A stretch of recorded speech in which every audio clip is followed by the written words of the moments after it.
વિચારો તો, એક એવી સિસ્ટમ જે ગુજરાતની હજારો શાળાઓનું ભવિષ્ય ફક્ત થોડા આંકડાઓથી બદલી રહી છે. આજે આપણે એ જ સિસ્ટમના ઊંડાણમાં ઉતરીશું અને સમજીશું કે કેવી રીતે એક નાનકડો ડેટા પણ શિક્ષણમાં કેટલો મોટો ફેરફાર લાવી શકે છે. આ જે દેખાઈ રહ્યું છે ને, એ કોઈ સામાન્ય કાગળનો ટુકડો નથી. આ રાજુલા બ્લોકની એક શાળાનું ભવિષ્ય છે. સવાલ એ છે કે આમાં ભરેલી વિગતોમાં એવી તે કઈ તાકાત છે જે આખી શિક્ષણ વ્યવસ્થાને બદલી શકે છે. ચાલો આજે આ જ રહસ્યને ઉકેલીએ. તો આ આખી પ્રક્રિયાની શરૂઆત થાય છે એક શાળાની મુલાકાતથી. આપણે એક બ્લોક MIS કોઓર્ડિનેટરની સાથે જોડાઈએ અને જોઈએ કે ગ્રાઉન્ડ લેવલ પર, એટલે કે જમીની સ્તરે આ સિસ્ટમ કામ કેવી રીતે કરે છે. આ મુલાકાતને આપણે શાળાનું હેલ્થ ચેકઅપ કહી શકીએ. જેમ ડૉક્ટર આપણા સ્વાસ્થ્યના જુદા જુદા આંકડા તપાસે છે, બસ એ જ રીતે આ કોઓર્ડિનેટર શાળાના ડિજિટલ અને ડેટા આધારિત સ્વાસ્થ્યની નાળ તપાસે છે. અને હા, આનો હેતુ માત્ર ભૂલો શોધવાનો નથી, પણ શાળાને વધુ તંદુરસ્ત બનાવવાનો છે. તો એક શાળામાં થતી આ મુલાકાત તો આખી વાતનો એક નાનકડો હિસ્સો જ છે. હવે ચાલો થોડું ઝૂમ આઉટ કરીએ અને જોઈએ કે આવી નાની નાની મુલાકાતો પાછળ રાજ્ય સ્તરની કેટલી મોટી યોજના છુપાયેલી છે. જુઓ, આ કોઈ સ્થાનિક પહેલ બિલકુલ નથી, અને આ સત્તાવાર પત્ર એનો પાક્કો પુરાવો છે. આ તો ગુજરાતના સમગ્ર શિક્ષા અભિયાન તરફથી આવેલો રાજ્યવ્યાપી આદેશ છે.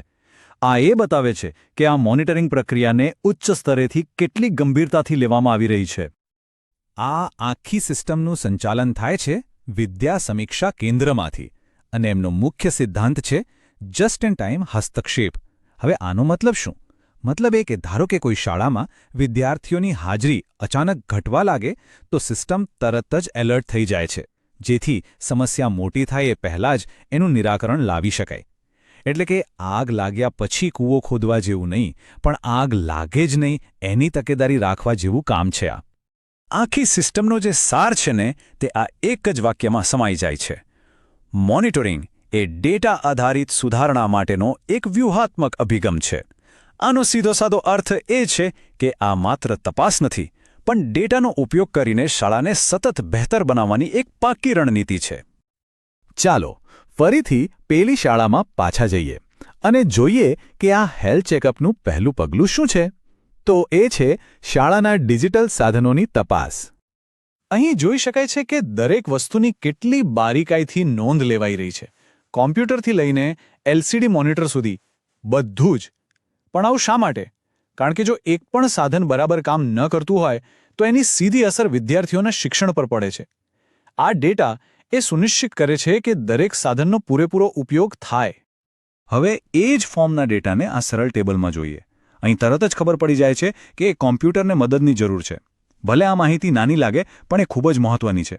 આના આધારે તરત જ ટેકનિશિયનને બોલાવી શકાય છે, જેથી વિદ્યાર્થીઓનું ભણવાનું જરાય અટકે નહીં. અને આ તસવીરો આખી સિસ્ટમનો હેતુ એકદમ સુંદર રીતે બતાવે છે. જો એક તરફ વિદ્યાર્થીઓ જ્ઞાન મેળવી રહ્યા છે અને બીજી તરફ એ જ્ઞાન મેળવવાના સાધનોની પૂરી કાળજી લેવાઈ રહી છે. એટલે કે આ વાત માત્ર ટેકનોલોજી આપવા પૂરતી નથી, પણ એને લાંબા સમય સુધી ટકાવી રાખવાની પણ છે. કમ્પ્યુટર લેબ સિવાય આ તપાસમાં જ્ઞાનકુંજ પ્રોજેક્ટ હેઠળના આધુનિક સ્માર્ટ પેનલ્સનો પણ સમાવેશ થાય છે. આ એ બતાવે છે કે આ સિસ્ટમ માત્ર અત્યારની ટેકનોલોજી જ નહીં, પણ શિક્ષણના ભવિષ્યને પણ ધ્યાનમાં રાખીને બનાવવામાં આવી છે. સાધનો તો ફક્ત એક માધ્યમ છે. આ આખી સિસ્ટમના કેન્દ્રમાં તો વિદ્યાર્થીઓ છે. તો ચાલો હવે જોઈએ કે દરેક વિદ્યાર્થીનો ડેટા આ પરિવર્તનનો પાયો કેવી રીતે બની રહ્યો છે. આ આંકડા કદાચ સામાન્ય લાગે, પણ એ ખૂબ જ મહત્વના છે. 165માંથી 133 વિદ્યાર્થીઓ હાજર, મતલબ કે 32 વિદ્યાર્થીઓ ગેરહાજર છે. આ હાજરી દરરોજ ઓનલાઈન ભરવામાં આવે છે, અને આ જ ડેટા અર્લી વોર્નિંગ સિસ્ટમ માટે ખૂબ જ જરૂરી છે, જેથી કોઈ પણ વિદ્યાર્થી પાછળ ન રહી જાય. અને અહીં આવે છે એપાર આઈડી, અને દરેક વિદ્યાર્થીનો શૈક્ષણિક પાસપોર્ટ સમજી શકાય. જેમ પાસપોર્ટ આપણી મુસાફરીનો રેકોર્ડ રાખે છે, એ જ રીતે એપાર આઈડી વિદ્યાર્થીની ધોરણ 1થી 12 સુધીની શૈક્ષણિક સફરનો રેકોર્ડ રાખે છે. આનાથી ફાયદો એ કે વિદ્યાર્થી કોઈ પણ શાળામાં જાય, એનો શૈક્ષણિક ઇતિહાસ હંમેશા એની સાથે રહે છે. યાદ રાખજો, આંકડાઓ પાછળ હંમેશા માણસો હોય છે. અહીં કોઓર્ડિનેટર અને શાળાના સ્ટાફની મહેનતને કારણે જ આ સિસ્ટમ જીવંત બને છે. તેઓએ સુનિશ્ચિત કરી રહ્યા છે કે દરેક વિદ્યાર્થીનો ડેટા 100% સાચો હોય, કારણ કે એક નાનકડી ભૂલ પણ કોઈ વિદ્યાર્થીના ભવિષ્ય પર અસર કરી શકે છે.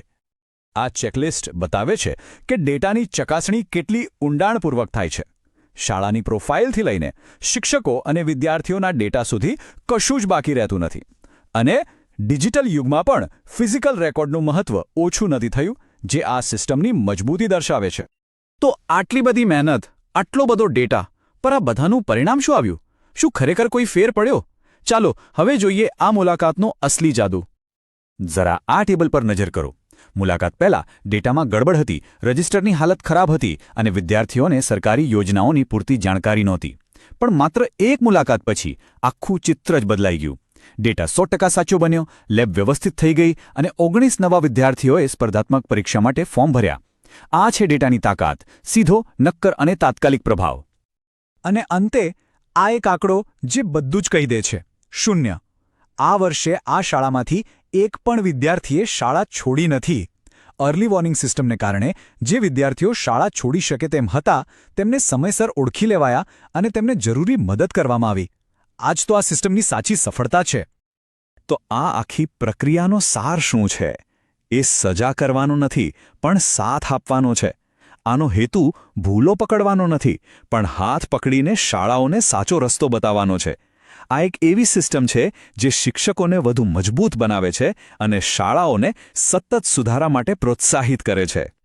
તો રાજુલા બ્લોકની એક શાળાથી શરૂ થયેલી આપણી આ સફર આપણને શિક્ષણના ભવિષ્યના દરવાજા પર લાવીને ઊભી રાખે છે. જ્યારે ડેટાનો આટલો સકારાત્મક રીતે ઉપયોગ થાય, ત્યારે શક્યતાઓ અનંત બની જાય છે. આ માત્ર ગુજરાત માટે જ નહીં, પણ કદાચ આખા દેશ માટે એક ઉદાહરણ છે કે કેવી રીતે ટેકનોલોજી અને ડેટા સાથે મળીને આવતીકાલના નાગરિકોનું ભવિષ્ય ઉજ્જવળ બનાવી શકે છે.